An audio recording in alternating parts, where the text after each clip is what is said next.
Student হিসেবে পড়াশোনায় মনোযোগ দেয় বাট বেটার অন্য কিছু না কইরা। তো সিএসসি স্টুডেন্ট তো তার পলিটিক্স থেকে দূরে থাকে ভালো। যে কোনো স্টুডেন্টই দূরে থাকাই ভালো, আমি সেটাই মনে করি।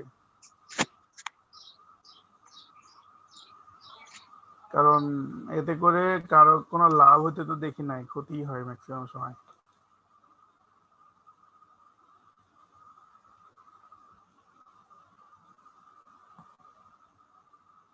এখন যাই হোক, সবার পার্সোনাল অপিনিয়ন থাকতেই পারে, সব ব্যাপারে কথা না বলা বেটার।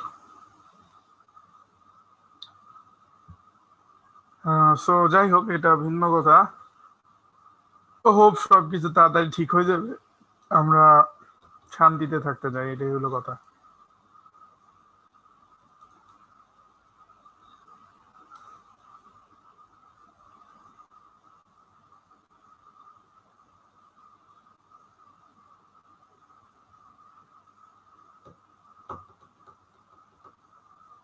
যারা মনে করো যে আন্দোলন করতেছে,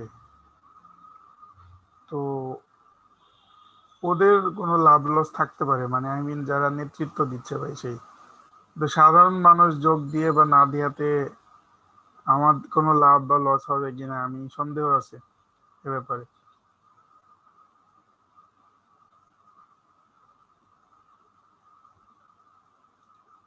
And এটা আমার না স্যার, আন্দোলনটা তো স্যার হচ্ছে যে নর্মালি ওই মানে মোদির ইয়ার জন্য।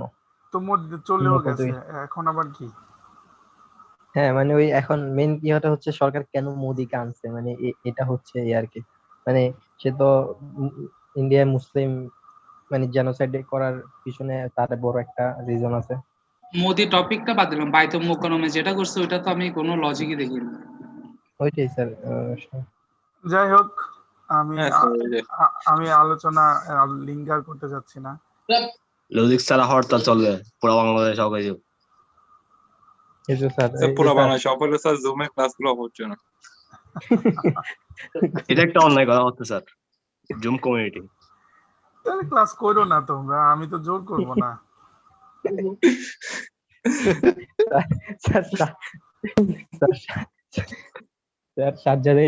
এরকম হলে স্যার ফিউচার স্যার পরিবার থেকে আর পড়ালেখা করার জন্য জোর করবে না। বলো, আমি তো জোর করতেছি না, ক্লাস করো না। এখন যারা বলতেছো যে এখানে অন্যায় হয়েছে সেখানে অন্যায় হয়েছে, আমি অন্যায় নিয়ে কোনো কথা বলতে চাচ্ছি না, মানে অন্যায় হয়েছে কি হয়নি তা নিয়ে। কিন্তু আমি বলতে চাচ্ছি তোমার রাস্তায় নামাতে অন্যায় ঠিক হবে কিনা, সেটা হলো কথা। আমার পয়েন্ট হলো এটা। মানে অন্য সবকিছু বাদ দাও, রাজনৈতিক দল পক্ষ বিপক্ষ সব বাদ দাও, মানে তুমি যে পার্টিসিপেট করতেছো তোমার মূল্যবান সময় দিয়া, এতে করে কোনো লাভ হচ্ছে কিনা সেটা আমার বলো, তোমার কোনো লাভ হচ্ছে কিনা। Sir as a student sir কোনো লাভ নেই। স্টুডেন্ট হিসেবে স্যার এগুলো কোনো দূরে থাকে ভালো। আমার পয়েন্ট এটাই, আর কিছু না। যে আমি ঠিক বেঠিক কিচ্ছু বলতেছি না, মনে করো যে কোন পক্ষ ঠিক কোন পক্ষ বেঠিক এ নিয়ে আমার কোনো কমেন্টই নাই। আর পয়েন্ট হলো যে তুমি গেলা কষ্ট কইরা, এই করলা সেই করলা, টাইম স্পেন্ড করলা, টাইমের দাম আছে না, বাসায় ঘুমাই থাকলেও তো ভালো হইতো, কথার কথা। এখন গেলা যে তার লাভ হলোটা কি, তোমার লাভ হলোটা কি ব্যক্তিগত ভাবে?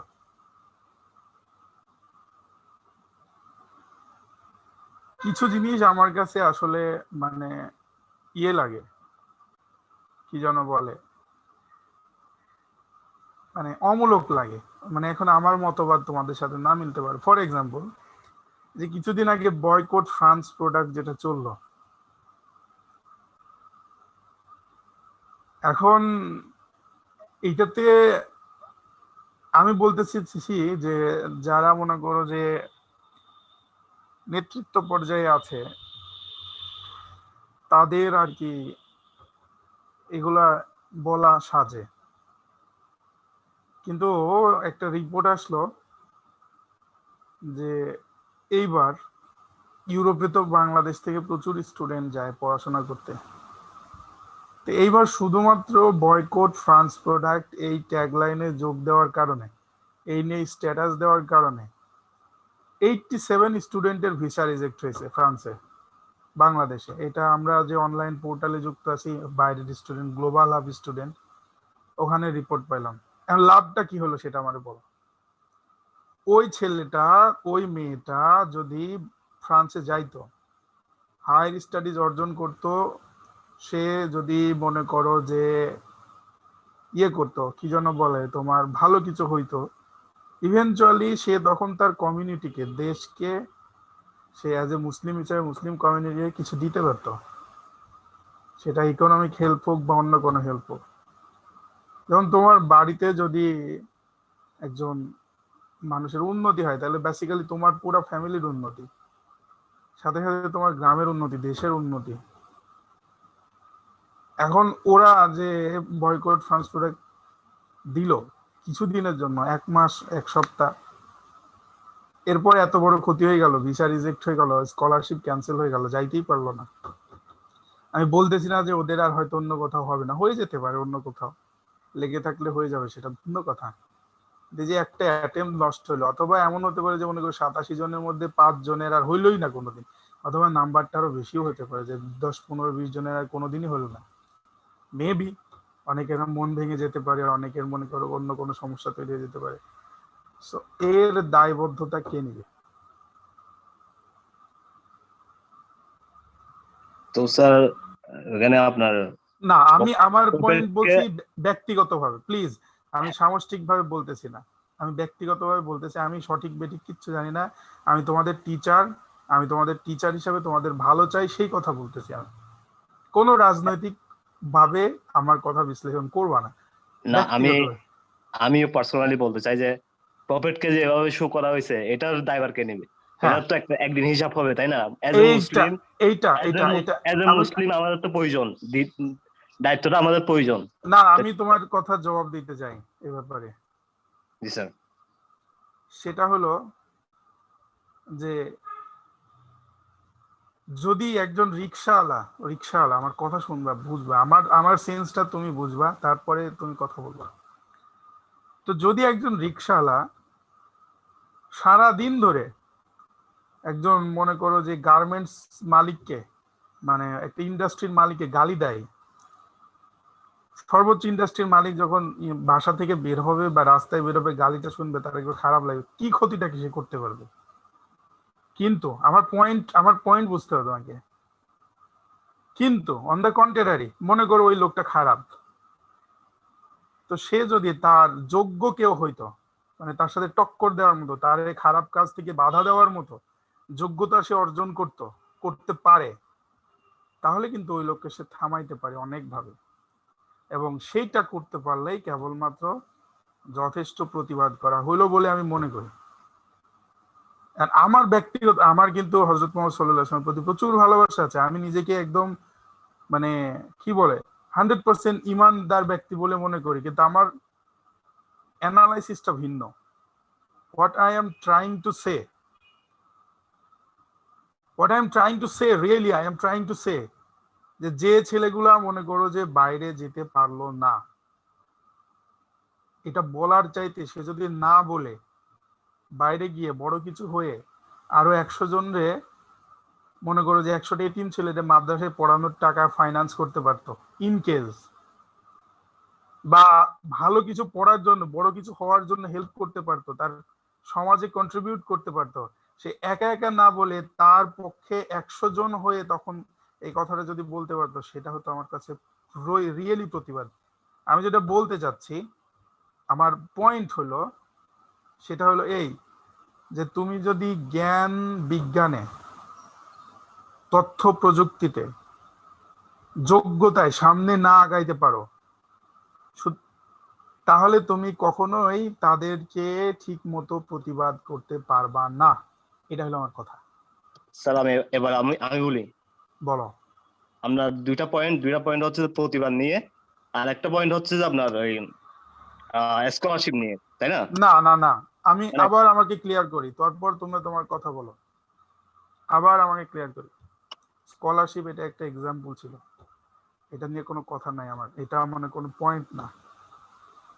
আমি বলতে চাচ্ছি যে আমরা যদি বৃথা টাইম নষ্ট না করে ব্যক্তি গঠনে টাইম ব্যবহার করি, তাহলে পরবর্তীতে হয়তো আমি আমার কমিউনিটিকে আরো ভালোভাবে সাহায্য করতে পারবো কোন একটা পার্টিকুলার পারপাজে।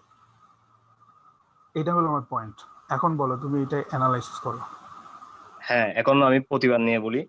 ওই যে প্রতিবাদ আমাদের নবী করিম সাল্লাল্লাহু আলাইহি ওয়াসাল্লাম তিনভাবে বলছে। প্রতিবাদ হাতে ঘৃণা কলমে, করি, আমি ঘৃণা করি। হাতে কলমে করতে পারলে হাতে কলমে করো, না হলে মুখে করো, না হলে অন্তর দিয়ে করো। তো আমি যতটুকু, আমি এজ এ ছোট মানুষ, এজ এ একদম একদম মিডল পার্সন, একজন মানুষ যে যতটুকু পারে, আমি একজন ছোট মানুষ, স্ট্যাটাস দিয়ে হলেও আমি প্রতিবাদটা তোমার করছি। ইয়ে কোথায়? হ্যাঁ, শোনো, আমি বলি, তোমার আবেগ আমি বুঝছি, আমি তোমাকে বুঝাইতে হয়তো পারবো না এই মুহূর্তে, কারণ আমার মধ্যেও কোনো না সময় তোমার যে জাজবা যেটা বলে সেটা কাজ করতো। কিন্তু আমি যেটা বলি, শোনো, আমার কথাটা শোনো। তুমি যে স্ট্যাটাস দিচ্ছ, প্রতিবাদ করতেছো আর কি, তো স্ট্যাটাস দেওয়া মানে ফেসবুকে কন্টেন্ট সমৃদ্ধ করা, ফেসবুক বেশি ব্যবহার করা, তোমার মাধ্যমে আরো 1000 জন ব্যবহার করে। আলটিমেটলি যদি টাকা উপার্জন হচ্ছে, সেটা হচ্ছে একজন ইহুদির। আমি যেটা বলতে চাচ্ছি, আমার পয়েন্ট হলো,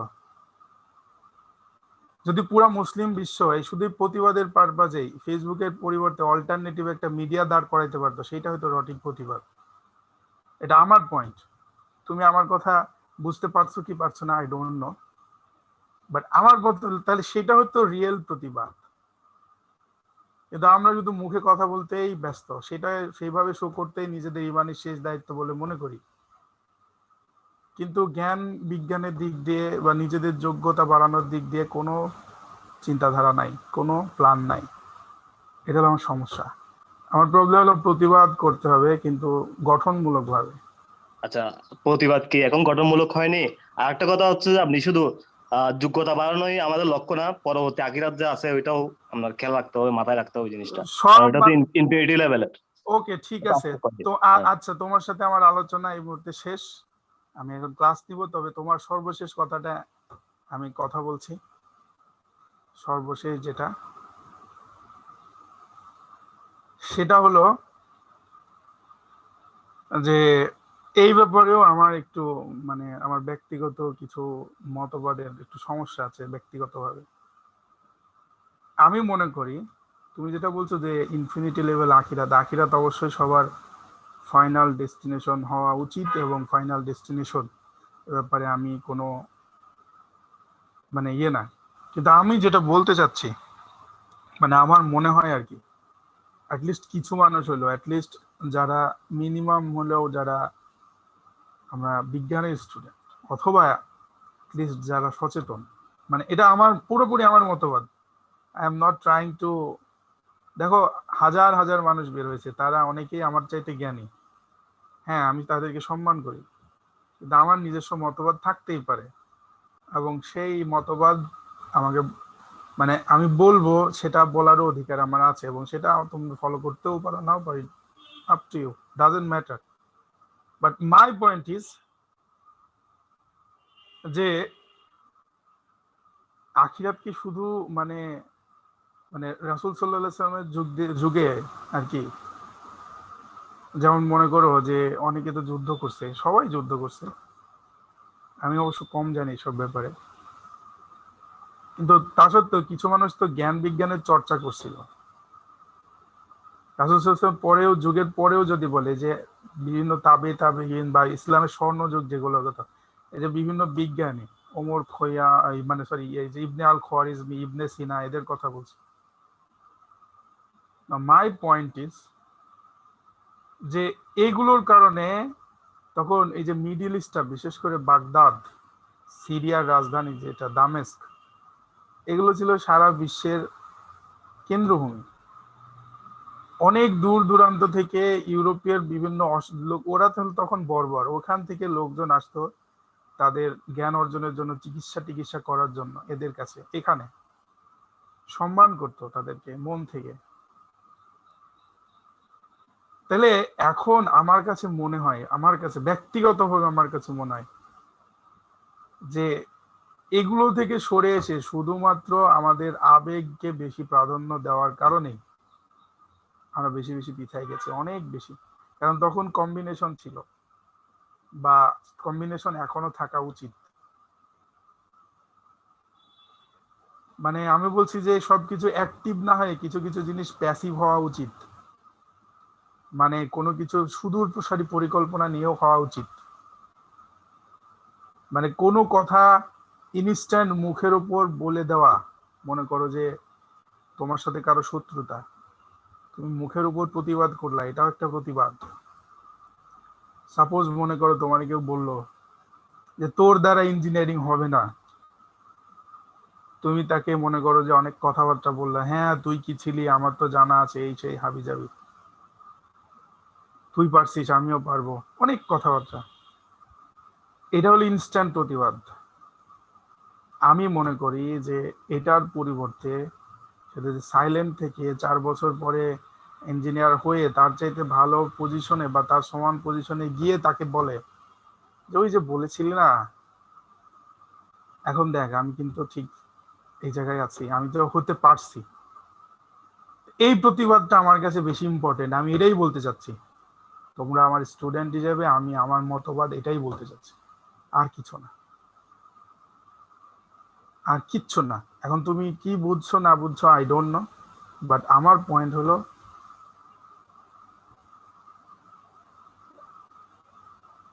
খুব অল্প আবেগেই আমরা অনেক কিছু করে ফেলি, কিন্তু বড় বড় জিনিসগুলো আমরা ভুলে যাই, ওভারলুক করি, অথবা ধরে রাখতে পারি না।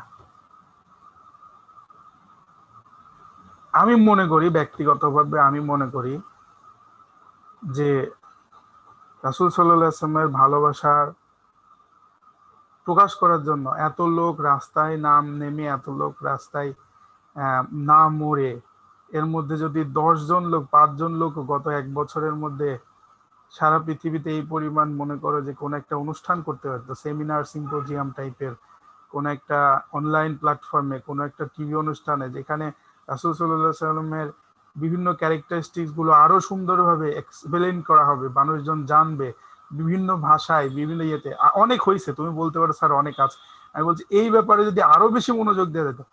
কারণ একজন আমাকে অপবাদ দিছে, আমি তার সাথে যুদ্ধ না করে বরং আমি যদি তার অপবাদের এগেইনস্টে ভালো কথাগুলো বেশি প্রচার করতে পারি, সেটা হতো সার্থকতা। এটা আমার মতবাদ। এখন তুমি স্যার তোমার মতো। হ্যাঁ স্যার বলো। ওয়েস্টার্ন কান্ট্রি গুলোতে দেখবেন যারা মুসলিম আর কি, নতুন কনভার্ট হচ্ছে, ওরা কিন্তু এই লজিক গুলোকে বেশি ফলো করে। আমি সেটাই বলতে চাচ্ছি, আমি সেটাই বলতে চাচ্ছি, আমার কথাটা একটু বুঝো তোমরা। সবাই না মানে আমি বলতে চাচ্ছি আমার আমি কিন্তু আজকের এই চিন্তাধারায় আজকে আসি নাই, হঠাৎ করে। আমি অনেক ভাবছি, অনেক দেখছি, মানে আমার বয়সে আমার চাইতে অনেকে বেশি দেখছে, বাট আমি যেটা বলছি শোনো, আমার কথাটা শোনো। এই যে কথায় কথায় আমরা মুসলিমরা রাস্তায় নেমে যাই, জ্বালাও পোড়াও করি, এগুলো বাইরের বিশ্বে কিভাবে প্রচার হয় তুমি জানো? এরা জঙ্গি, এরা সন্ত্রাসী, এরা রক্ত গরম, এরা মাথা গরম, এই সেই হাবিজাবি। They didn't carry any good message. But যদি উল্টা হইতো, যদি উল্টা হইতো, মানে মনে করো কোনো কিছুর এগেনস্টে ভালো কিছু বারবার, মনে করো সাপোজ, আমার কথা শুনো, আমার কথা বুঝতে হবে, হ্যাঁ আমি যেটা বুঝি আর কি। সাপোজ আমরা বললাম, সামষ্টিক ভাবে বললাম যে ঠিক আছে ওরা রাসূল সাল্লাল্লাহু আলাইহি ওয়াসাল্লামকে হেয় করছে, তাহলে আমরা বললাম যে আজ থেকে নেক্সট 1 বছরে মনে করো যে এরকম যে দাড়ি রাখার সুন্নতের আমরা প্রতিযোগিতা পালন করি। কথার কথা আমি বলছি, এটা রাসূল সাল্লাল্লাহু আলাইহি ওয়াসাল্লামের একটা সুন্নাহ। ঠিক আছে, এখন যাদের দাড়ি নাই আমরা সবাই ইয়ে করবো যে আমরা করেছে, ঠিক আছে উই লাভ প্রফিট বলে আমরা এখনকার ছবি দিয়ে আমরা 5 মাস পরে যে দেখো আমি একটা সুন্নত পালন করতেছি। এটা একটা মেসেজ ক্যারি করতে পারতো, এটা একটা প্রতিবাদ হইতে পারতো আমার কাছে মনে হয় ব্যক্তিগতভাবে। তারপরে জ্ঞান অর্জনের কথা থাকতে পারে, যেমন দেখো, প্লিজ ডোন্ট মাইন্ড, আমার কথা বোঝার চেষ্টা করো। আমি যতটুকু বুঝি সেটা বলছি, আমি যতটুকু জানি সেটা বলছি, ঠিক আছে? আমি যেটা বলছি যে বিভিন্ন যুদ্ধের ইতিহাস আমিও পড়ছি। কম পড়ছি হয়তো তোমাদের অনেকের চাইতে, বাট পড়ছি। তো রাসূল সাল্লাল্লাহু আলাইহি ওয়াসাল্লামের ঘোড়াটা কিন্তু তৎকালীন আরব সমাজে সেরা একটা ঘোড়া ছিল। মানে আমি যেটা বলতে চাচ্ছি যে শুধুমাত্র আধ্যাত্মিক ভাবেই না, জাগতিক ভাবেও কিন্তু তিনি ওদের সাথে ফেস টু ফেস মোকাবেলা করার জন্য প্রিপেয়ার্ড ছিল। তাহলে এখন ওদের আছে ক্ষেপণাস্ত্র, এই সেই হাবিজাবি, তোমার কি আছে? তুমি কি জুতা দিয়ে ওই রকেট লঞ্চারের সাথে হামলা করতে যাবা? এতটুকু দেশ ইসরায়েল হয়ে ফিলিস্তিনকে মারতেছে কিসের সাহসে? অস্ত্রের সাহসে। পিছনে আমেরিকা আছে সেই সাহসে। তুমি যদি ফিলিস্তিন তোমার কাছে ওই অস্ত্র থাকতো, মারতে পারতো? পয়েন্টে আসো। আবেগের কোনো দাম নাই, কোনো দাম নাই, এক পয়সাও দাম নাই। তুমি কেন্দে কেন্দে মরে গেলেও দুনিয়ার কারো কিচ্ছু আসে যায় না। তোমার পাশে যে দাঁড়ায় ছিল তারও কিছু আসে যায় না। দিস ইজ ট্রু রিয়েলিটি, বুঝছো? আমরা বললাম না, আমি এমনি এমনি বলতেছি না, দেখে শুনে বলছি। তোমার পাশে যে ছেলেটা দাঁড়াই ছিল আজকে, হয়তো সেই ছেলেটার হাত পা ভেঙে গেছে। 2 দিন তুমি খোঁজ নিবা, 1 মাস পরে তুমি যে গেছিলা, কথার কথা, তুমি সাজ্জাদ, তোমার মনে কথার কথা বলছি, I am just saying a name. 1 মাস পরে তুমিও খোঁজ রাখবা না যে ওই ছেলেটার পা ভেঙে গেছে। সারা জীবনের জন্য সে পঙ্গু হয়ে গেল, কিন্তু তুমি খোঁজ রাখবা না। কোথায় আবেগ? কিসের আবেগ? কি দরকার আছে এগুলা? গঠনমূলক কিছু করো জীবনে, তবেই তুমি তোমার কমিউনিটিকে হেল্প করতে পারবে, ইসলামকে সমৃদ্ধ করতে পারবে, সামনে আগাইতে পারবে। আর আমাদের হাটাচারি স্যার, আমরা বাসা থেকে বের হইতে পারিনি স্যার, যে পুলিশ র্যাব দিয়ে মানে একটা অবস্থা স্যার। যাই হোক, আমি আপনার আপনার পয়েন্ট অফ ভিউটা বুঝতে পারছি। আপনার কথা হচ্ছে যে আবেগ দিয়ে না যুদ্ধ করে, মানে এইভাবে না করে নলেজ দিয়ে হ্যাঁ কিছু হ্যাঁ, করলে আসলে সেটা বেস্ট আর কি। সেটাই। Just- আমি just সেটাই আর- বলতে চাচ্ছি। আমি বলতেছি না যে কে ভুল কে সঠিক বা কি, আমি বলছি way of reaction is not correct. হ্যাঁ স্যার, হ্যাঁ আমরা স্যার, আমাদের এটার মাঝে যে সাথে স্যার সমস্যা আমরাও হচ্ছে স্যার স্যার, আমরা স্যার এটার সাথে সমস্যা স্যার হচ্ছে আমরা আমরা একমত। রসুলের আবেগে যাই স্যার, রসুলের দেখানো পথই ভুলে যাই। হ্যাঁ হ্যাঁ, এটা এটাই। হচ্ছে আমাদের। তুমি আমাকে বলো যে গত 4-5 দিনে সারা দেশে যে 10-15 জন মানুষ মারা গেছে, এই 10-15 জনের মধ্যে একজনও যদি ভালো একজন মারা না গিয়ে ভালো একজন আলেম হইতো, এটা একটা কথা তুমি জানো যে একটা ফ্যামিলিতে যদি একটা মানুষ মারা যায়, সে যদি আবার উপার্জনক্ষম কেউ হয়, তাহলে ফ্যামিলিটার উপর কি যায়? স্যার মিনিমাম 4-5 জন দিন মজুর ছিল ওরা। এগুলো বুঝতে হবে, বুঝছো? কথা এমনি এমনি বলে। আচ্ছা বলো তো, এই 4-5 জন, 10 জন, 20 জন মানুষ মরছে, মোদির কিছু হয়েছে? তাতে কিছু আসে যায়? জি স্যার, ও আসছে, চলে যাক না, এটাই কথা। না, ও আমার আমার পয়েন্ট, আমি কিন্তু বলছি না যে সে আসছে সঠিক, আমি কিন্তু বলতেছি না যে তোমরা প্রতিবাদ করতেছো সঠিক, আমি কোনোটাই সঠিক বলতেছি না। আমি বলছি যে পার্সোনালি তোমার কি লাভ এবং কেন তুমি করতেছো, সেটা না করে অন্য কিছু ভালো কিছু করা যেত কিনা, এটা হলো আমার পয়েন্ট। আর কোনো পয়েন্ট নাই আমার কাছে। আমি জানি না বুঝতে পারলা কিনা, কিন্তু যদি বুঝতে পারো তাহলে ভালো, যদি না পারো তাহলে হতে পারে আমি ভুল, কিন্তু আমার মতবাদ এটা। একটা মানুষ যদি দিন মজুরের কথা বলছো, যে দিন আনে দিন খায়, এমন হতে পারে যে তার 2টা মেয়ে আছে, আল্লাহ মাফ করুক, মনে করো যে তারা ছোট মানুষ। আমার বাপ মরে গেছে, বুঝছো? আমি জানি যে বাপ ছাড়া বড় হওয়া কত কষ্ট। আমি যখন ক্লাস 9-এ পড়তাম, আমার আব্বা মারা গেছে, স্বাভাবিক মৃত্যু, আল্লাহ নিয়ে গেছে, মারা গেছে, সে যাই হোক। বাট আমি জানি যে বাপ ছাড়া বড় হইতে কত কষ্ট হয়, কত রকম সমস্যা ফেস করতে হয়, এটা আমি আমার নিজের জীবনে দেখছি, ঠিক আছে? তো যারা মরে গেছে, কয়জন খোঁজ নিবে তাদের? যারা ওই লাশ কান্দে করে আন্দোলন করছে, কথার কথা, যদি এরকম হয়ে থাকে, আমি এমনি বলছি, নিজের স্বার্থের জন্য অথবা আবেগ দেখানোর জন্য, 1 মাস পরে গিয়ে 1 মুঠ চাল দিয়ে আসবে, একটা কাপড় কিনে দিয়ে আসবে? কেউ করবে না। This is true reality. Sir মানে আপনার কি মনে হয় না স্যার আমাদের এইসব মানে ডিফেন্সিভ বা কনজারভেটিভ চিন্তার জন্য হয়তো বা আমরা মুসলিম হিসেবে অনেকটা পিছিয়ে আছি? অবশ্যই 100%। আচ্ছা স্যার, তাহলে আমি একটু বলি, সেটা হচ্ছে স্যার মানে এখন ধরেন স্যার আন্দোলন যেটা হচ্ছে এটাকে স্যার মানে আমি বা স্যার আপনি বা আমার ফ্রেন্ডরা যেভাবে ভাবতেছে যে আমি গেলে কি আমাদের লাভ হবে, আমরা যদি স্যার এভাবে না ভেবে আমরা ভাবতাম যেটা হচ্ছে সেটা তো অন্যায় হচ্ছে স্যার, এটা আপনিও স্বীকার করতে বাধ্য, আমিও বাধ্য, তাই না? তো স্যার এখন যদি আমরা সবাই চিন্তা করি যে না অন্যায় হচ্ছে, অন্যায়ের প্রতিবাদটা করতে হবে, কারণ মুখ দিয়ে এগুলো হবে না। তো স্যার শোনো এখন শোনো, আমি আমি কিন্তু কখনোই বলি না, তুমি কথাটা, তোমার কথা আমি বুঝছি, আমি কিন্তু কখনোই বলি না এই প্রতিবাদ করতে হবে না, কিন্তু আমি বলছি যোগ্য হয়ে করতে হবে।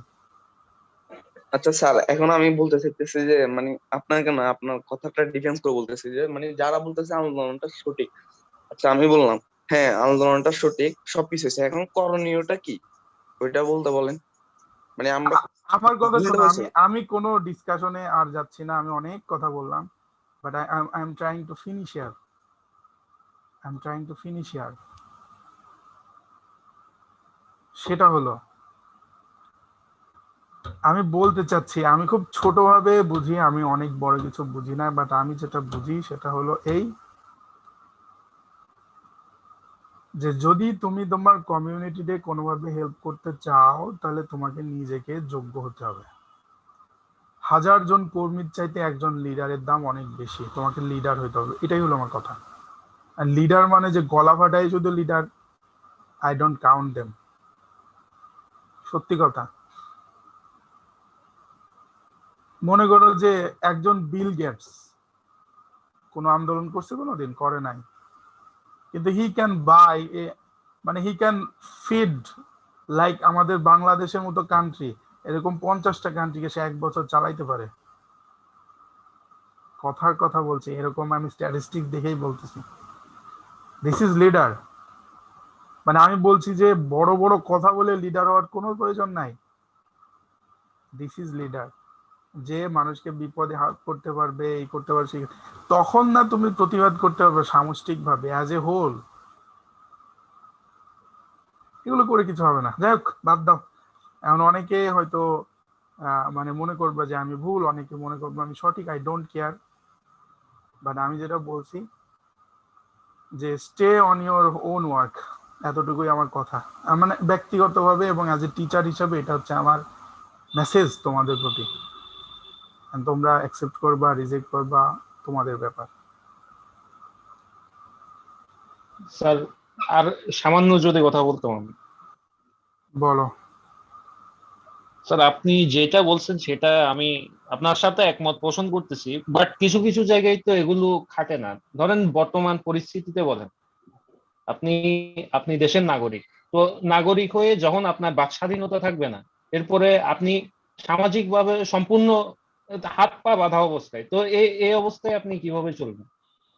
আপনি কোনো জায়গায় যাবেন, আপনাকে সব জায়গায় যে যেগুলো মানে যেই জায়গার যোগ্য না ওই জায়গায় ওরা যদি বসে আপনাকে আপনার উপর ছড়ি ঘোরায়, সেটা তো আপনি সহ্য করবেন? এটা তো সহ্য করার মতো হয় না সব সময়। দেখো কি করতে পারো, আমি আর কিছু বলবো না।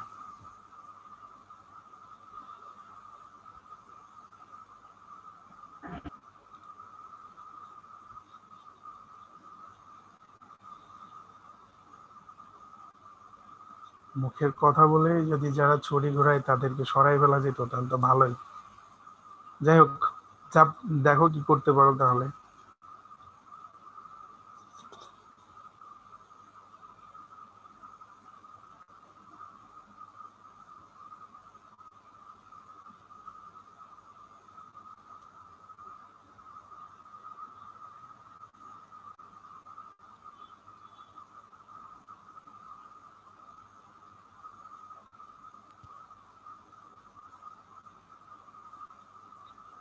যখন কারো যোগ্যতা নিয়ে প্রশ্ন তুলবা তখন বুঝতে হবে যে তুমি তার কথা বলার মতো যোগ্য কিনা, সেটাই হলো আমার কথা, আর কিছু না।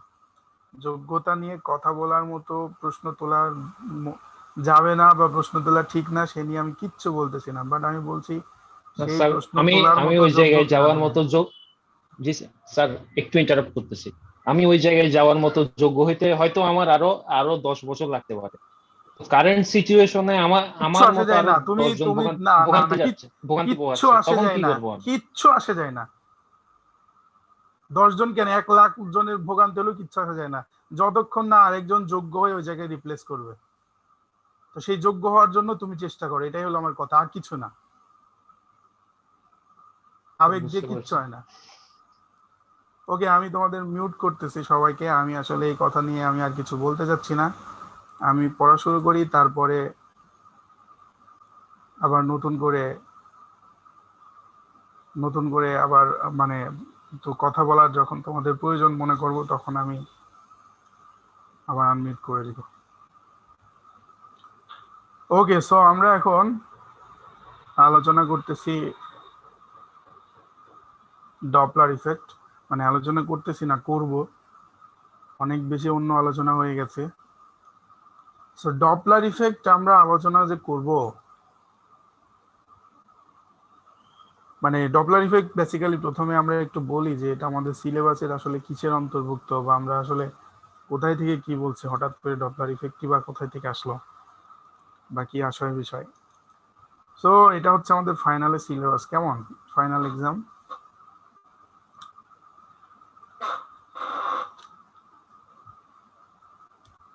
সো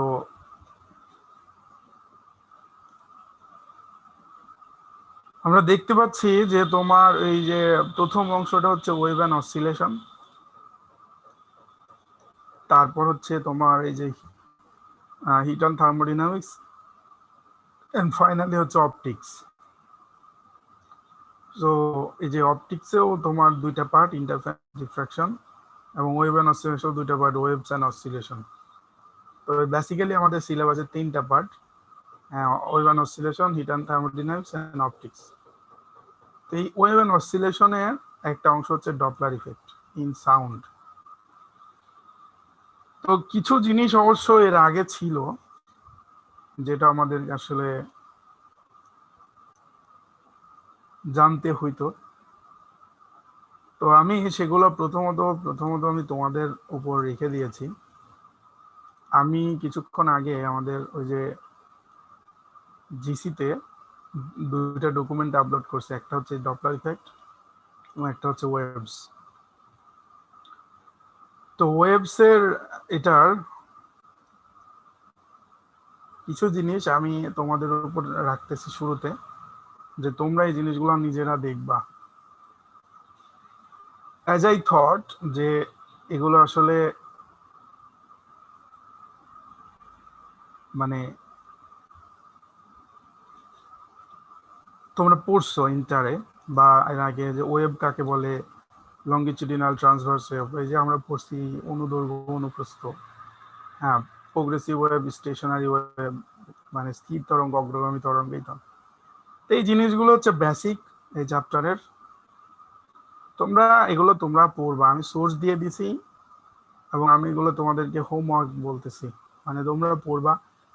যদি তোমাদের মনে হয় যে তোমরা পারতেছো না, তখন আমি আবার দেখবো এই ব্যাপারটা। Up to the difference between, এই যে এই ডিফারেন্সটা পর্যন্ত, প্রোগ্রেসিভ অ্যান্ড স্টেশনারি, এই টপিক পর্যন্ত তোমরা পড়বা নিজেরা। আমি এগুলো নিয়ে আসলে কিছুই বলতেছি না।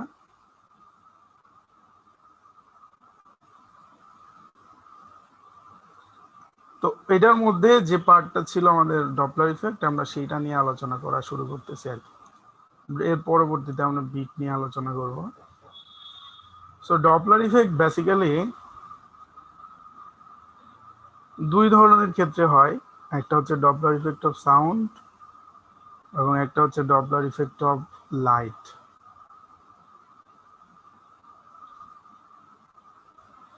তো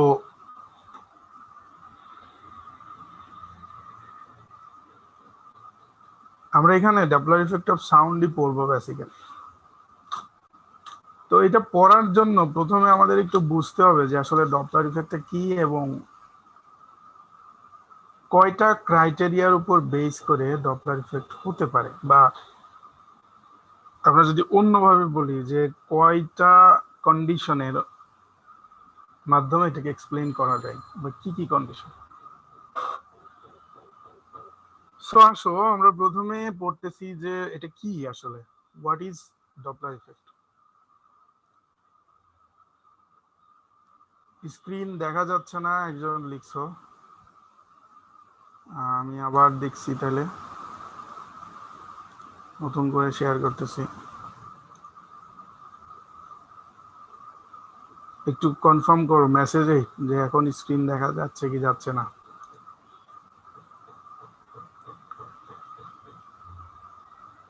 আমি এটা তো রিপিট শেয়ার করলাম। আচ্ছা, ওকে, দেখা যাচ্ছে, ওকে, ঠিক আছে। সো তাহলে আমরা যেটা বলতেছিলাম সেটা হলো যে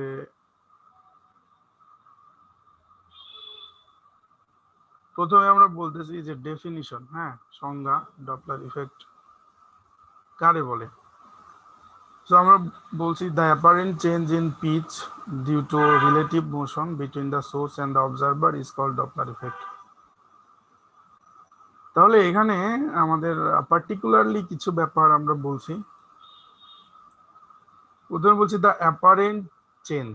অ্যাপারেন্ট চেঞ্জ কেমন? অ্যাপারেন্ট মানে হচ্ছে ফিল করা এই জিনিসটা।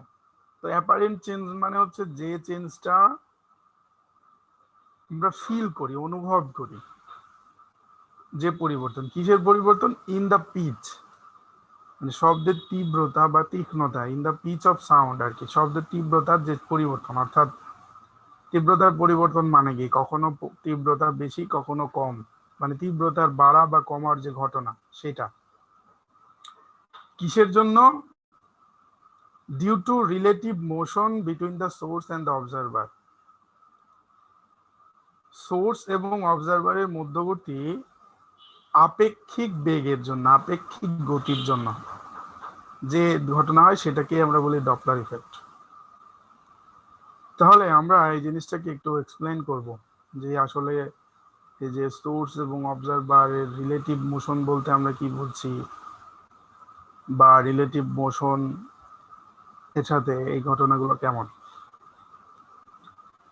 তো প্রথমে মনে করো আমরা বলছি যে এদিকে সোর্স এবং এদিকে অবজারভার। সোর্স মানে হচ্ছে শব্দের সোর্স আর কি, যেখান থেকে শব্দ উৎপন্ন হচ্ছে, যে কোনো কিছু হতে পারে। আর অবজারভার মানে হচ্ছে যে শব্দটা শুনতেছে, অবজার্ভ করতেছে, ফেস করতেছে। তাহলে এখন প্রথম কথা হচ্ছে যদি তারা দুইজনাই রেস্টে থাকে, স্থির থাকে,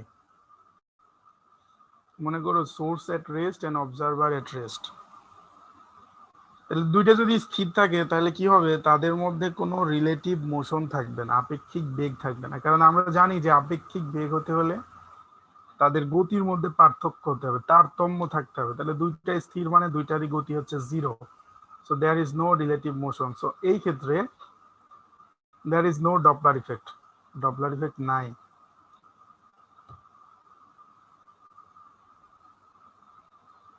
এখন আসো আমরা বলছি যে তোমার সোর্স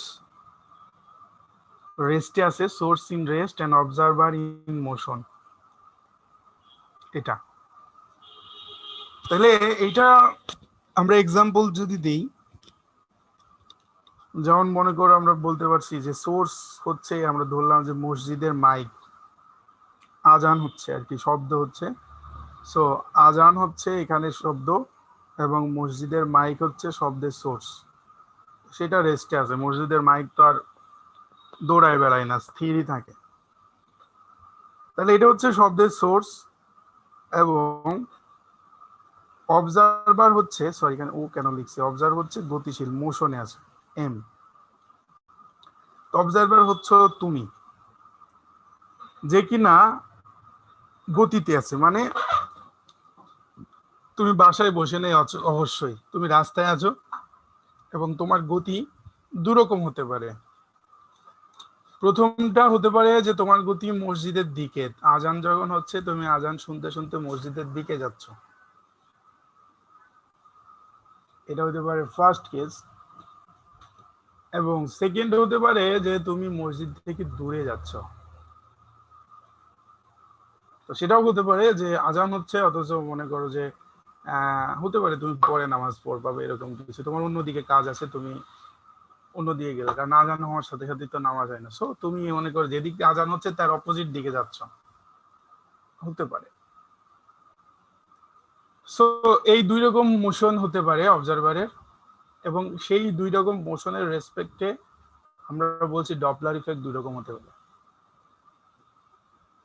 তাহলে প্রথম কেস, যদি তোমার গতিবেগ মসজিদের দিকে হয়, তাহলে তুমি যত মসজিদের কাছের দিকে যাবা তুমি তত বেশি বেশি তীব্রতার শব্দ শুনবা, তীব্রতা বাড়তে থাকবে। সো এটা ডপলার ইফেক্ট। এই যে তুমি যত কাছে যেতে থাকতেছো তুমি যে শব্দের তীব্রতা বাড়তে থাকতেছে, এটা হচ্ছে ডপলার ইফেক্ট। এই যে শব্দের তীব্রতা বাড়ার যে ঘটনা গতির সাথে রিলেটেড, সেটাকেই আমরা বলছি Doppler effect. So this is kind of Doppler effect. On the contrary, উল্টাভাবে আমরা বলতে পারি যে এই যে আজান হচ্ছে আর তুমি আরো দূরে চলে যাচ্ছ, তাহলে শব্দের সব মানে মসজিদের আজানের শব্দ তুমি আস্তে আস্তে কম শুনতেছ, যত দূরে যাচ্ছ তত কম শুনতেছ। এমন হতে পারে যে তুমি বাইকে করে অথবা অন্য কিছুতে বেশি দ্রুত চলে গেলা, যে আজান শেষ হওয়ার আগেই তুমি এমন দূরত্বে চলে গেলা যেখান থেকে পার্টিকুলারলি ওই মসজিদের আজান আর তুমি শুনতেই পাচ্ছ না, হতে পারে। তো সেক্ষেত্রে তোমার দেখা গেলো যে তীব্রতা একদম জিরো হয়ে গেল, ওইটার অন্যটার না কিন্তু। হ্যাঁ, যেমন তুমি যেদিকে গেছো সেদিকে আবার অন্য আজান হতে পারে, সেটা ভিন্ন, আমরা যেটা সাপেক্ষে এটা বলছিলাম আমরা। তাহলে এই যে তীব্রতা কমতে কমতে কমতে কমতে জিরো হয়ে গেল বা কমে গেল, তাহলে এটাও ডপলার ইফেক্ট। সো এটা হলো ফার্স্ট মানে সেকেন্ড কেস, যেখানে আমরা বলতেছি যে তোমার এটা হচ্ছে অবজারভার হচ্ছে মোশনে এবং সোর্স হচ্ছে রেস্টে। আচ্ছা, কাইন্ডলি রেকর্ড করলে ভালো হয়, আমি আসলে এই জিনিসগুলো বলতে বলতে বিরক্ত।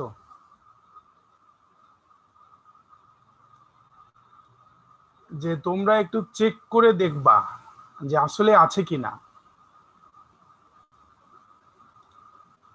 খালি খালি স্যারকে কথা বলা ঠিক না কোনো একটা ব্যাপারে, যে মনে আসলো আর বলে দিলা। চেক করে দেখবা, এটা তোমার দায়িত্ব। আর প্রত্যেকটা ক্লাসের লিঙ্ক তোমাকে আমি দিয়ে দিব, এটা কোনোদিন কোনো কথা না। সো আছে, হ্যাঁ, এই জন্যই রেকর্ড করতেছি না। সবগুলোই ছিল, তার মধ্যে যেগুলো আমি মনে করছিলাম যে আবারও দরকার আর একটু ভালোভাবে দরকার, সেগুলো আমি আবার দিয়েছি। যেমন মিডের থার্ড চ্যাপ্টারটা আগের বার হয়তো ক্লিয়ার ছিল না, আমি নিজে ভিডিওগুলো দেখছি, আমার কাছে মনে হয়েছে এটা নতুন করে দেওয়া দরকার, আমি দিছি। আমি আমার দায়িত্ব পালন করতেছি 100% সততার সাথে, খুব চিন্তা ভাবনা করেই। তাই কথা যা ইচ্ছা লিখে দিও না, হ্যাঁ, তুমি তোমার দায়িত্বটা একটু পালন করো, যে আসলে আছে কিনা নাই কিনা।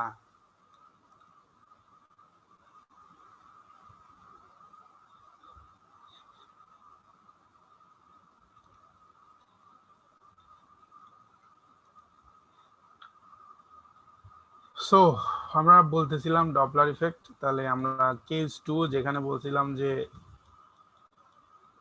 সোর্স রেস্টে অবজারভার মোশনে, আমরা বললাম সেখানে দুই ধরনের ডপলার ইফেক্ট হতে পারে। এখন হচ্ছে আমরা কেস 3 তে। এখানে আমরা বলছি যে তোমার সোর্স হচ্ছে মোশনে আছে, অবজারভার আছে রেস্টে।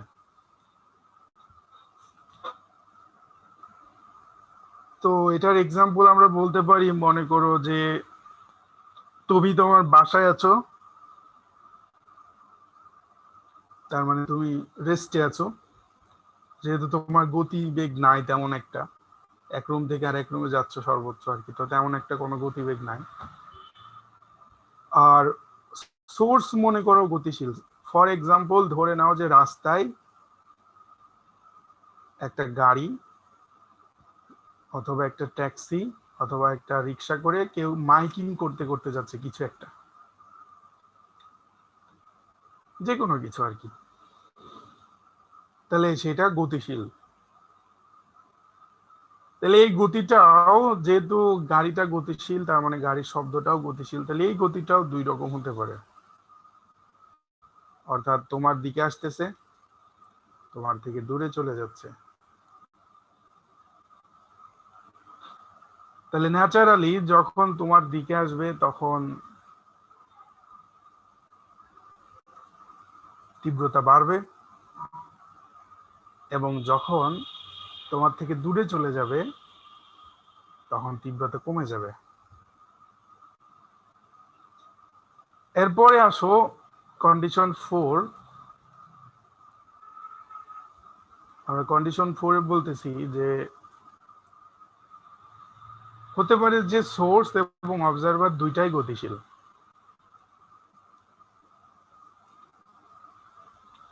তো এই ক্ষেত্রে কিছু ক্রাইটেরিয়া আছে, আগের গুলোর মতো একটু স্ট্রেইট ফরওয়ার্ড নয়। যেমন গতিশীল দুইটা হতে পারে একে অপরের দিকে, একদিক থেকে মাইকিং করতে করতে আসছে, একদিক থেকে তুমি হাঁটে হাঁটে গাড়ির দিকে যাচ্ছ, গাড়িটা তোমার দিকে আসছে, তুমি গাড়ির দিকে যাচ্ছ, অবশ্যই ডপলার ইফেক্ট বাড়বে, তীব্রতা বাড়তে থাকবে। এক্ষেত্রে কার বেগ কত এটা ব্যাপার না। তাহলে আবার হতে পারে যে দুইজন বিপরীত দিকে, সেক্ষেত্রেও ডপলার ইফেক্ট থাকবে। তুমি হেঁটে আরেক দিকে যাচ্ছ, মাইক আরেক দিকে যাচ্ছে, গাড়ি আরেক দিকে যাচ্ছে, তীব্রতা কমতে থাকবে। সো এই দুইটা ক্ষেত্রে, অর্থাৎ যখন দুইটা ডিরেকশন অপোজিট দিকে দেখো, এটা অপোজিট, কারণ এটা হচ্ছে এদিকে, এটা এদিকে অপোজিট, আবার এটা এদিকে, এটা অপোজিট। সো যখন অপোজিট দিকে তখন গতি কম হোক বেশি হোক ডপলার ইফেক্ট অলওয়েজ থাকবে। কিন্তু যদি এমন হয় যে এদের দুইজনের ডিরেকশন সেম দিকে, ফর এক্সাম্পল এদিকে যাচ্ছে, এও এদিকে যাচ্ছে, মানে সোর্স যেদিকে অবজারভার সেদিকে, সেম দিকে, তাহলে সেক্ষেত্রে কন্ডিশন আছে। সেক্ষেত্রে হচ্ছে এই সোর্সের ভেলোসিটি যদি এ হয় আর অবজারভারের ভেলোসিটি যদি বি হয়, তাহলে A must not be equal to B, দুইটা সমান হতে পারবে না। কারণ যদি দুইটা সমান হয় তাহলে তাদের মধ্যে কোনো আপেক্ষিক বেগ থাকবে না এবং ডপলার ইফেক্ট থাকবে না। ফর এক্সাম্পল মনে করো যে তুমি গাড়িতে করে সামনে সামনে যাচ্ছ, আরেকটা গাড়িতে করে পিছে পিছে শব্দ হতে হতে আসছে, তোমারও যে গতিবেগ তারও সেই গতিবেগ, মধ্যবর্তী দূরত্ব সব সময় সেম, তাহলে শব্দ যেভাবে শুনতেছিল সেভাবেই শুনবা, তীব্রতা তো না বাড়বে না কমবে।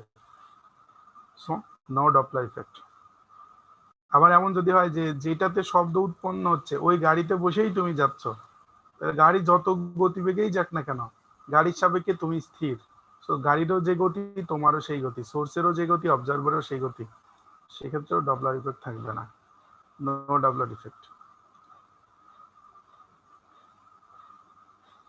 সো এই হলো সবগুলো ঘটনা। হ্যাঁ সামিউল, আমি দেখছি যে তুমি হাত তুলছো, একটু ওয়েট করো, অস্থির হলে হবে না। হ্যাঁ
ওকে, সো সরি একটু তো সামিউল কই, সামিউল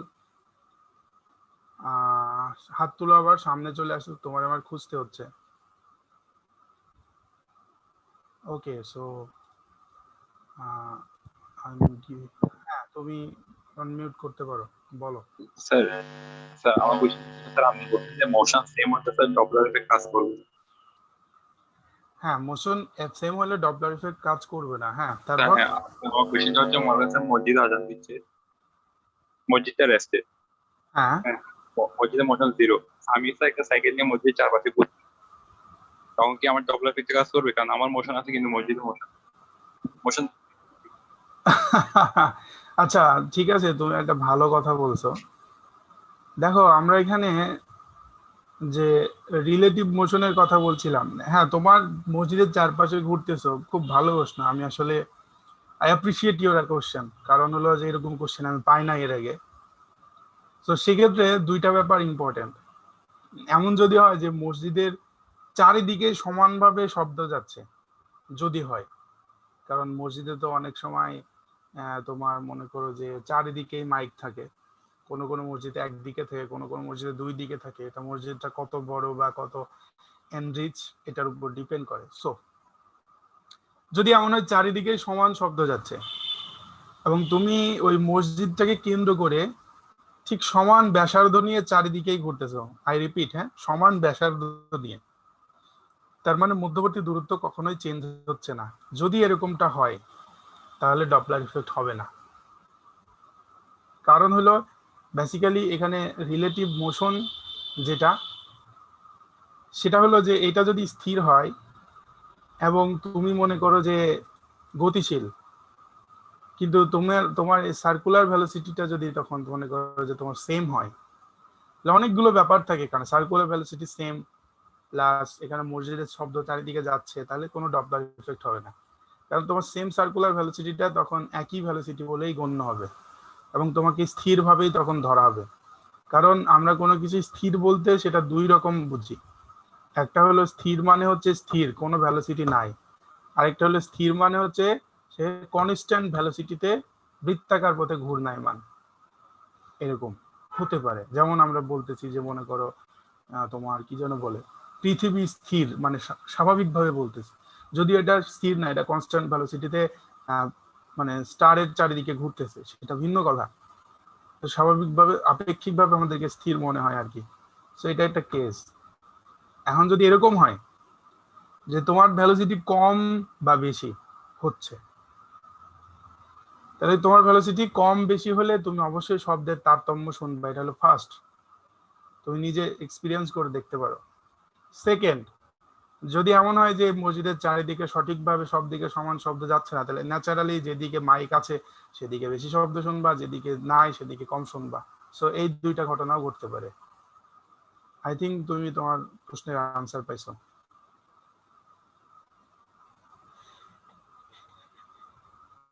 ওকে ওকে, সেখানে আরেকজন মেসেজ লিখছে যে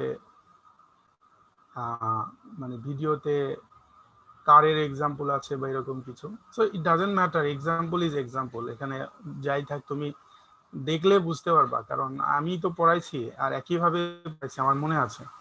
সো একই জিনিস, কোনো সমস্যা নাই। এক্সাম্পল তো আমরা অনেক কিছুই দিতে পারি, বাট মূল কথা হলো মধ্যবর্তী ভ্যালোসিটি চেঞ্জ হচ্ছে কেন। এখানে মূল কারণই এটা যে রিলেটিভ মোশন থাকতে হবে। So relative motion is important, ঠিক আছে। মধ্যবর্তী একটা আপেক্ষিক বেগ থাকতে হবে, এটা খুব ইম্পর্টেন্ট। আপেক্ষিক বেগ জিরো হলে ডপলার ইফেক্ট হবে না। তাহলে আপেক্ষিক বেগ জিরো দুই ভাবে হতে পারে, ঠিক আছে। আপেক্ষিক বেগ জিরো দুই ভাবে হতে পারে। একটা হলো কি দুইটাই স্থির, কোনো ডপলার ইফেক্ট নাই। আরেকটা হলো কি দুইটাই সমান বেগ গতিশীল, কোনো ডপলার ইফেক্ট নাই। এখন সামিউলের কথা থেকে আরেকটা ক্রাইটেরিয়া আমরা অ্যাড করে বলতে পারি যে যদি একটা সমান বেগে বৃত্তাকার পথে ঘুরতে থাকে তাহলেও সেটা স্থির। কিন্তু ওই যে বললাম সমান বেগ হতে হবে, সমান বেগ না হলে হবে না। So it's matter. Okay, so আমরা তাহলে এখন এই জিনিসগুলা যেসব মানে ক্রাইটেরিয়া কন্ডিশন আমরা বললাম ডপলার ইফেক্টের, এই জিনিসগুলোকে আমরা একটু ম্যাথমেটিক্যালি এস্টাবলিশড করব, কারণ আমাদের তো আসলে এগুলো ক্যালকুলেশন করতে হবে। সো আমরা আসলে তখন যে কেমনে ক্যালকুলেশন করতে পারি সেটার জন্য এদের জন্য আমাদের কিছু ম্যাথমেটিক্যাল এক্সপ্রেশন দাঁড় করাতে হবে। তো ফার্স্ট আসো আমরা প্রথমে বলছি যে observer at rest, source in motion. So যেমনটা বলতেছিলাম যে তুমি বাসায় আছো, রাস্তা থেকে কোনো একটা শব্দ হচ্ছে আর কি, কোনো একটা গাড়িতে বা কিছুতে। তো খুব সহজ জিনিস, তুমি রাস্তায় আছো বা তুমি বাড়িতে আছো বা রাস্তায় দাঁড়ায় আছো, তাই না? তুমি তো দেখো হঠাৎ করে যখন তোমার পাশ দিয়ে একটা গাড়ি চলে যায় কি হয়, সা করে শব্দ হয়, মানে তোমার সবচেয়ে কাছে যখন হয় সবচেয়ে বেশি শব্দ শোনো, একটু পর তো মিলাই যায়। So this is Doppler effect. এই যে তীব্রতাটা কম বেশি হলে গাড়ির যে শব্দ, মানে হরেন টরেন বাদ দাও, গাড়ি চলার যে শব্দ সেটাও তো কম বেশি হয়ে যায়, সবচেয়ে কাছে আসলে তুমি সবচেয়ে বেশি শোনো। So that's it. তাহলে এখন এটাকে যদি আমরা এক্সপ্রেশনে দেখতে চাই, তাহলে আমরা সেটার জন্য আমাদের এই ফিগারটা আমাদের একটু দেখতে হবে।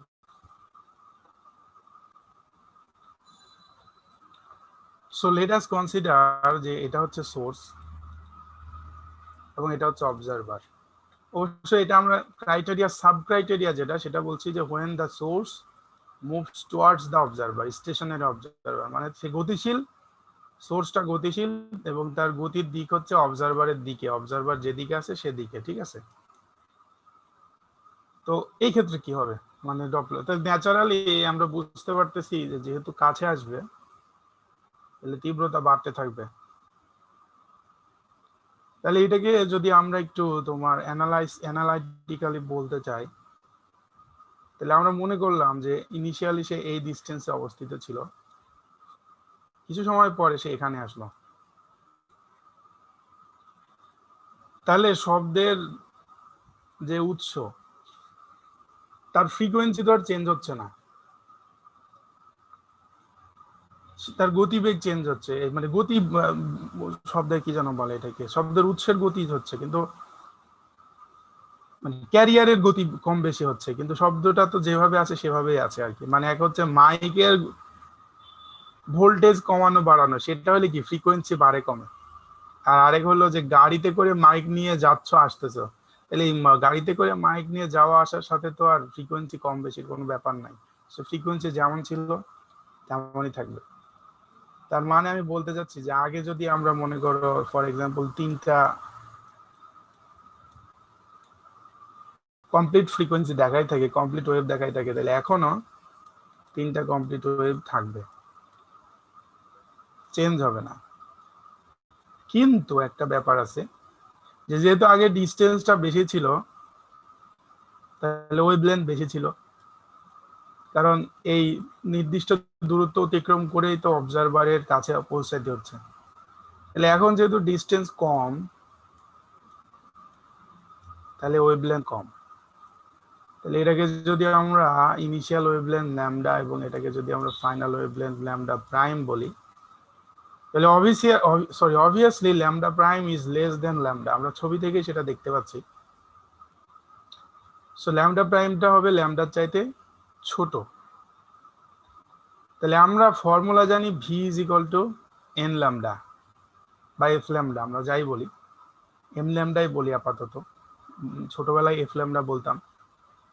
সো এটা অভ্যস্ত হয়ে যাও, কারণ যখন আমরা প্রথম অনার্সে পড়ছি আমাদের একটু কেমন কেমন লাগতো, কিন্তু আসলে যত বই আছে সব জায়গায় এন আছে, সো এন দিয়েই অভ্যস্ত হয়ে যাও আস্তে আস্তে। So V is equal to N lambda হলে আমরা বলতে পারি lambda is equal to V by N. সেটা হচ্ছে কোনটা, এটা হচ্ছে এইটা শুরুরটা, যখন ফ্রিকোয়েন্সি মানে ওয়েভলেন্থ আগের অবস্থায়, ফ্রিকোয়েন্সি আগের অবস্থায়। এখন দেখো যদি ওয়েভলেন্থটা কমে যায়, মানে ল্যামডা প্রাইম যদি কম হয়, তাহলে lambda prime is equal two নিশ্চয় আমরা এই ভি বাই এন লিখতে পারবো না, কারণ এই ভাগফল তো চেঞ্জ হতে হবে। মনে করো V is equal to 10 suppose, আর এন ইজ ইকুয়াল টু মনে করো 5, তাহলে V by N is equal to 2। এখন ল্যামডা প্রাইম তো কমে গেছে, তাহলে এখন তো আর এই উপরে 10 থাকতে পারবে না, কম হবে একটু। এমন হতে পারে যে ভি সামথিং মাইনাস, এই সামথিং মাইনাসটা হচ্ছে সোর্সের ভ্যালোসিটি। সোর্সের ভ্যালোসিটি যদি আমরা এখানে ধরি এ, তাহলে আমরা লিখবো V minus A by N. এরকম। তো যদি এমন হয় মনে করো যে সোর্সের ভেলোসিটি হচ্ছে 2 সাপোজ, তো সেক্ষেত্রে এটা হবে 8/5, মানে অবশ্যই 2 এর কম। মনে করছিলাম যে a = 2, সো 10 - 2 = 8, এরকম ধরছি আর কি, কথার কথা এগুলো। বাট মূল কথা হলো lambda prime must be less than lambda, এটা হলো মূল কথা। সো এই কন্ডিশনের উপর বেস করে উই ক্যান রাইট যে ল্যামডা প্রাইম = v - a/n, যেখানে অবভিয়াসলি তোমার a হচ্ছে velocity of swords.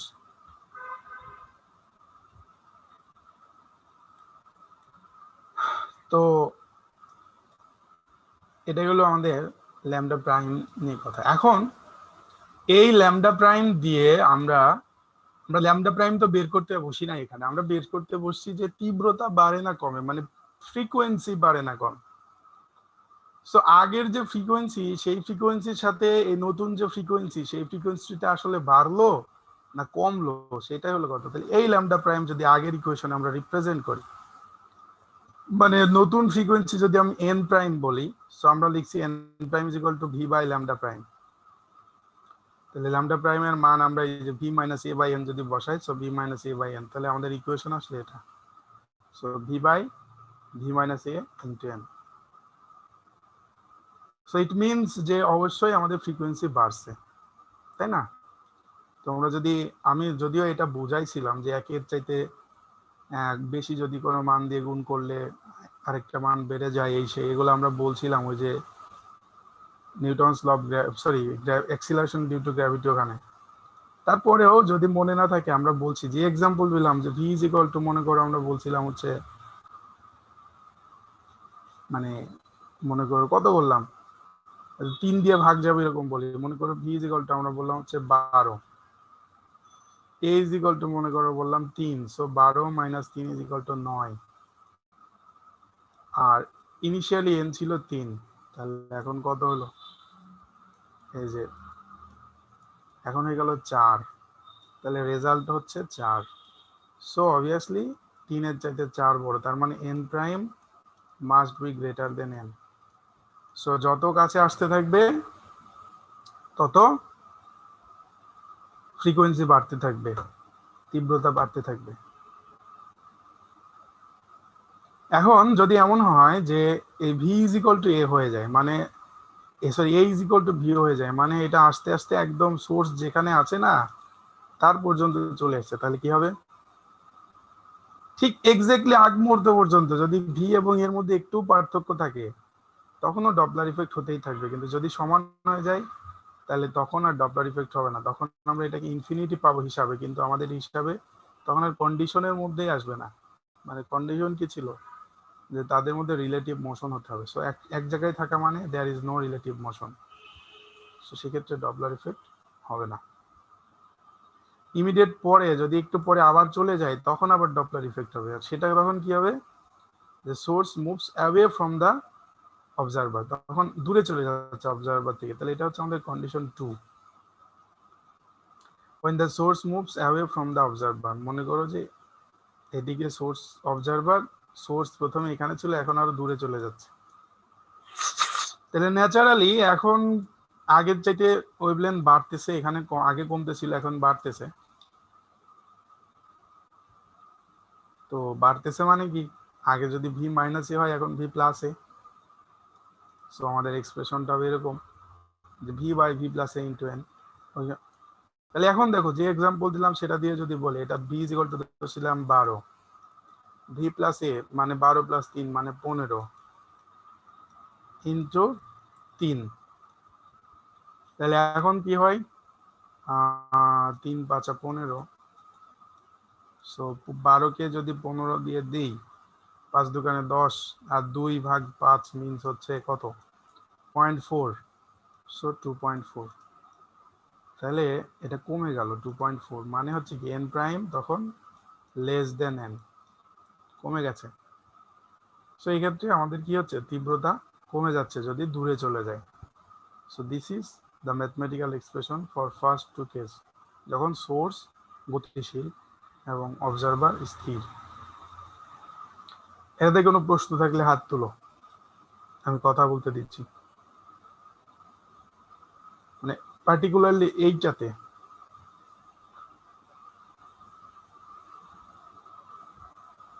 Okay, so আমরা ধরে নিচ্ছি যেহেতু কেউ হাত তুলো নাই, তাহলে ধরে নিচ্ছি যে এটা ঠিক আছে, কোনো সমস্যা নাই।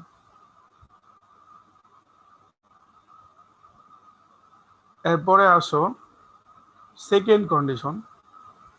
বলো ইমাম, বলো কি বলতে চাচ্ছ? স্যার আরেকবার রিপিট করলে একটু ভালো হয়। কোনটা? মানে স্যার ক্যালকুলেশনটা।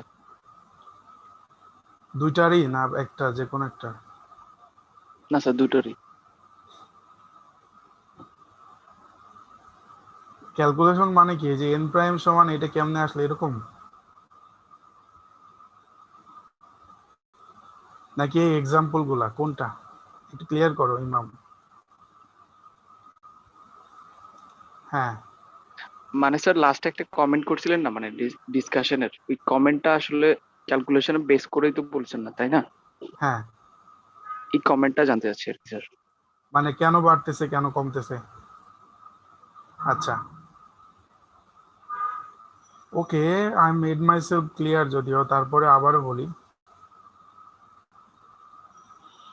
দেখো ল্যামডা প্রাইম সমান এটা হলো, আমি মনে করি যে সেটা খুব সহজেই বুঝতে পারতেছো। এখন আমরা ল্যামডা প্রাইমের মান বের করে এন এর মান বের করছি, so N prime is equal to V by lambda prime. So lambda প্রাইমের মান যদি এখানে বসাও, সো ভি বাই ল্যামডা প্রাইমের মান হচ্ছে V plus A by N. So এনটা উপরে চলে গেল, বেসিক্যালি তোমার এক্সপ্রেশন আসলো V by V plus A into N. তাহলে এটা হলো কি N prime is equal to এটা, যে V by V plus A into N. এখন আমি বলছিলাম এইটা মানে যে যে এন প্রাইম সমান V by V plus A into N, এটা মানে হচ্ছে যে এন প্রাইমের মান এন এর চাইতে কম। সেটা বোঝানোর জন্য আমরা একটা এক্সাম্পল নিয়েছিলাম এখানে। ফর এক্সাম্পল আমরা ধরছিলাম যে ভি ইজ ইকুয়াল টু 12 আর এ ইজ ইকুয়াল টু হচ্ছে 3। সো নিচে হচ্ছে 12 প্লাস 3 মানে 15, আর N is equal to 3, so 3। So 12 by 15 into 3 আমরা কাটাকাটি করে দেখছি সেটা 2.4, যেটা হচ্ছে এন প্রাইমের মান। যেহেতু এই টোরা এক্সপ্রেশনটা হচ্ছে এন প্রাইম, তাহলে এন প্রাইম সমান হলো 2.4 আর এন হচ্ছে 3। তাহলে ন্যাচারালি এন প্রাইম এন এর চাইতে ছোট, যেহেতু 2.4 3 এর চাইতে ছোট। এটা হচ্ছে আমাদের এক্সাম্পল, বাট কমেন্ট এটাই যে যেহেতু এক্সপ্রেশন এরকম, সেহেতু এন প্রাইমের মান এন এর চাইতে ছোট হবে, অর্থাৎ যত দূরে যাবে তত ফ্রিকোয়েন্সি কমতে থাকবে, এটাই। সো ইমাম, তুমি কি বুঝছো? তুমি আবারও বলতে হাত তুলতে পারো যদি না বোঝো। হ্যাঁ বলো। জি স্যার বুঝতে পারছি। ওকে, ঠিক আছে, বুঝে থাকলে ভালো। দেখো আমি কিন্তু তোমাদের অলওয়েজ রেসপন্স করি। যদি প্রবলেম থাকে তুমি পার্টিকুলারলি আমাকে জিজ্ঞেস করলেও আমি আনসার দেওয়ার চেষ্টা করি। এখন হচ্ছে যে মানে কি যেন বলে তোমার, যদি না বুঝো ভিডিওগুলো একটু দেখো, ভিডিও আছে বুঝছো। আমি তোমাদের 4টা সেকশনে ক্লাস নিই। আমি একটা টপিক পড়ানোর সময় আমি প্রত্যেক মানে যে কোনো একটা ক্লাস করার আগে আমি এই ভিডিওটা দেখি। হতে পারে তোমাদের ক্লাস করার আগে দেখতেছি না, কিন্তু আরেকটার আগে দেখতেছি। মানে আমার উদ্দেশ্য থাকে যদি এটা ঠিক না থাকে তাহলে যে কোনো একটা ক্লাসে ঠিকঠাক মতো রেকর্ডিং করা। যেমন এমন অনেক কিছু হয়েছে যে তোমাদের ক্লাসে রেকর্ড করে নিয়ে আরেক ক্লাসে করছি, কিন্তু আমি দিয়েছি, মানে আমার কথা দেওয়াটাই ইম্পর্টেন্ট। সো আমি বলবো যে তোমরা আমাকে খুঁজে খুঁজে যদি প্রবলেম থাকে সেটা আমরা জানাইতে পারছো, স্যার এটা ওখানে ক্লিয়ার হচ্ছে না, প্রয়োজনে আমি বোঝানোর জন্য আলাদাভাবে ক্লাস নেব। যাই হোক, তাহলে এটা হলো ফার্স্ট কি যেন বলে তোমার এক্সপ্রেশন। এরপর সেকেন্ড এক্সপ্রেশনে আসি, যেটাকে আমরা বলছি source at rest and observer in motion. আমরা এটা পরেই শেষ করে দিই, অনেক কথা বলে ফেলছি, একটু কেমন লাগতেছে। তো আমরা এটা সেকেন্ড কন্ডিশনটা একটু এক্সপ্লেন করি। তাহলে সোর্স এট রেস্ট, যেমনটা বলছিলাম মসজিদে আজান হচ্ছে, কিছুই বললাম না এখনো, তাসিবুল আবার কি সমস্যা হলো এটা বলে নেই, ওয়েট করো। হ্যাঁ, আমরা এটা বলে দিই যেটা শুরু করলাম, তারপরে তোমার প্রশ্ন শুরু, নাকি এইটা রিলেটেডই তোমার সমস্যা, আগেরটা রিলেটেড? বলো শুনি, হাত তুলে আছো যেহেতু। বাসে কাজ চলতেছে স্যার, ক্লাসটা শুনতে পারতেছি না, যদি স্যার একটু লিভ নিতে পারতাম, ওইটার জন্য একটু অনুমতি চাচ্ছি। কি কাজ চলতেছে বাসায়?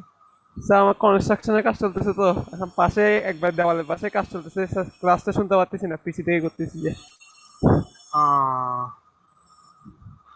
আচ্ছা ঠিক আছে, কিন্তু অ্যাটেন্ডেন্স তো আমি তোমাদের মনে থাকবে কিনা, অন্যরা একটু মনে করাই দিও তাহলে, ওরা আইডি আচ্ছা স্যার, ঠিক আছে, ওকে। আসসালামু আলাইকুম।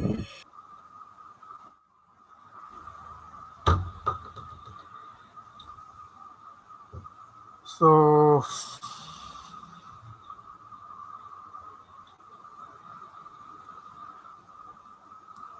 যখন বলছিলাম যে সোর্স হচ্ছে রেস্টে, অবজারভার মোশনে, তাহলে আমরা এটা আসলে একটু মানে আলোচনা করে ফেলি। দেখো, দুইটা জিনিস আমরা দুইভাবে বুঝবো, কারণ দুইটা জিনিসের সিস্টেমই দুই রকম। একটা হচ্ছে সোর্স মুভেবল, একটা হচ্ছে অবজারভার মুভেবল। সো দুইটার এক্সপ্রেশন দুই রকমই হবে, স্বাভাবিক। তো আমরা ধরে নিচ্ছি এটা হচ্ছে সোর্স আর এটা হচ্ছে অবজারভার। কারণ অবজারভার মানে তুমি আস্তে আস্তে সোর্সের দিকে যাচ্ছ, তাহলে এটা ছিল তোমার ইনিশিয়াল অবস্থান, এটা ছিল তোমার ফাইনাল অবস্থান।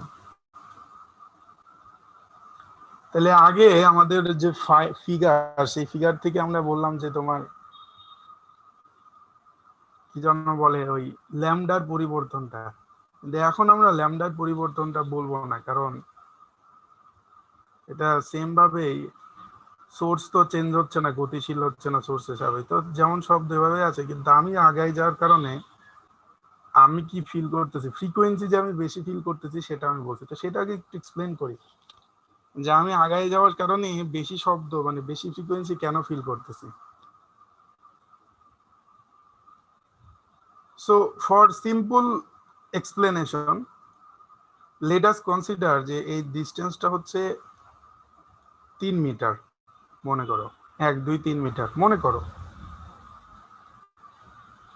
এবং আমি ধরে নিলাম যে এই ওয়েভলেন্থ গুলো যদি 1 মিটার, আমি ধরে নিলাম যে 1 মিটার দূরত্ব অতিক্রম করতে শব্দের লাগে 1 মিনিট, সরি 1 মিনিট না 1 সেকেন্ড ধরে নিলাম আর কি, এত সময় তো লাগে না, 340 মিটার পার সেকেন্ড বা 320 মিটার পার সেকেন্ড এরকম। সো জাস্ট কথার কথা 1 সেকেন্ড লাগে। তাহলে যখন তুমি এখানে আছো, তখন এইখানে শব্দ উৎপন্ন হওয়ার 3 সেকেন্ড পরে তুমি শব্দ প্রথম শুনতে পাচ্ছ, কারণ এই 3 মিনিটটা দূরত্ব আসতে তার 3 সেকেন্ড সময় লাগতেছে। ঠিক আছে, অন দা আদার হ্যান্ড, যখন মনে করো তুমি আরো কাছে চলে গেলা, আমরা এই কন্ডিশন, এই অবস্থা বাদ দিলাম, মনে করো এখানে চলে গেলা, মাত্র 1 মিটার দূরে অবস্থিত তুমি তখন, তাহলে তখন তুমি শব্দ শুনতে পাচ্ছ 1 সেকেন্ড পরে। তাহলে তুমি যদি আগের অবস্থানের সাথে চিন্তা করো, মানে আগে 3 সেকেন্ড পরে শব্দ শুনতে পাচ্ছিলা, তো 3 সেকেন্ডে এখন 3 বার শব্দটা শুনতে পাচ্ছ এই অবস্থানে থাকার কারণে। তাহলে ফ্রিকোয়েন্সি আগের সময়ে, নির্দিষ্ট সময়ে ফ্রিকোয়েন্সি 3 গুণ হয়ে গেল, বেড়ে গেল 3 বার, 3 টাইমস। তাহলে আমরা বলতেছি যে এই ক্ষেত্রে তাহলে ফ্রিকোয়েন্সি চেঞ্জ হবে, যত কাছাকাছি যাব তত ফ্রিকোয়েন্সি চেঞ্জ হবে। তাহলে আমরা যদি বলি যে অবজারভারের ভেলোসিটি বি যদি হয়, তাহলে নতুন ফ্রিকোয়েন্সি এন প্রাইম হবে N plus B by lambda. B by lambda হচ্ছে এক্সট্রা, অর্থাৎ বি এর মান যত বেশি, ঠিক আছে, এখানে তোমার এন প্রাইম এর মান তত বেশি। সো এই হলো ঘটনা। তো তাহলে এই হলো আমাদের এক্সপ্রেশন। এখন দেখো আমরা এটাকে যদি একটু সাজাই লিখি, এন এর পরিবর্তে আমরা লিখতে পারি ভি বাই ল্যামডা। সো আমরা লিখলাম N prime is equal to V by lambda plus B by lambda, common নিলে V plus B by lambda, এটা হলো এন প্রাইম। এখন ল্যামডা সমান আবার আমরা কি জানি, ল্যামডা সমান আমরা জানি V by lambda, sorry V by N.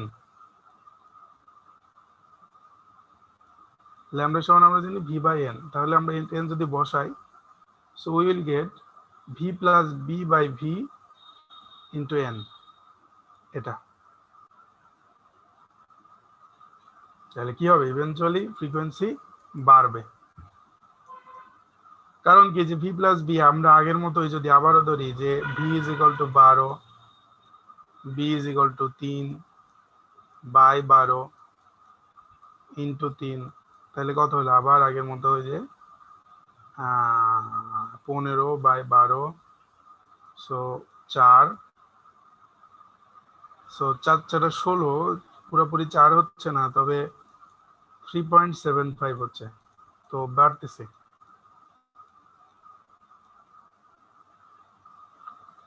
তাহলে যত কাছাকাছি যাব বাড়তে থাকবে। আর একটা হলো যদি দূরে যাই, মনে করো যে এই হলো সোর্স, এই হলো অবজারভার, সে আরো দূরে চলে যাচ্ছে, তাহলে আরো দূরে যাওয়া মানে কি, আগে যদি 3 সেকেন্ডে শব্দ শুনতে পারতো, এখন 4 সেকেন্ড পরে পাবে, মানে 3 সেকেন্ডে সে পুরোপুরি শব্দটা এখন শুনতেও পাবে না, তার মানে ফ্রিকোয়েন্সি আরো কমবে। So N prime is equal to N minus B by lambda, so সাজাইলে V minus B by lambda এরকম পাচ্ছি। এখানে ল্যামডার পরিবর্তে ভি বাই এন বসাইলে N prime is equal to V minus B by V into N, মানে আগের expression 12 minus 3 by 12 into 3, so আবারও 3 4 12, 9 বাই 4, 9 বাই 4 মানে হচ্ছে 2.25, সো ন্যাচারালি এটা 3 এর কম, তাহলে যত দূরে যাবে এটা কমতে থাকবে। আমি সবাইকে আনমিউট করার অপশন খুলে দিচ্ছি, অলরেডি খুলে দিছি, সো কোনো প্রশ্ন থাকলে বলতে পারো কেউ।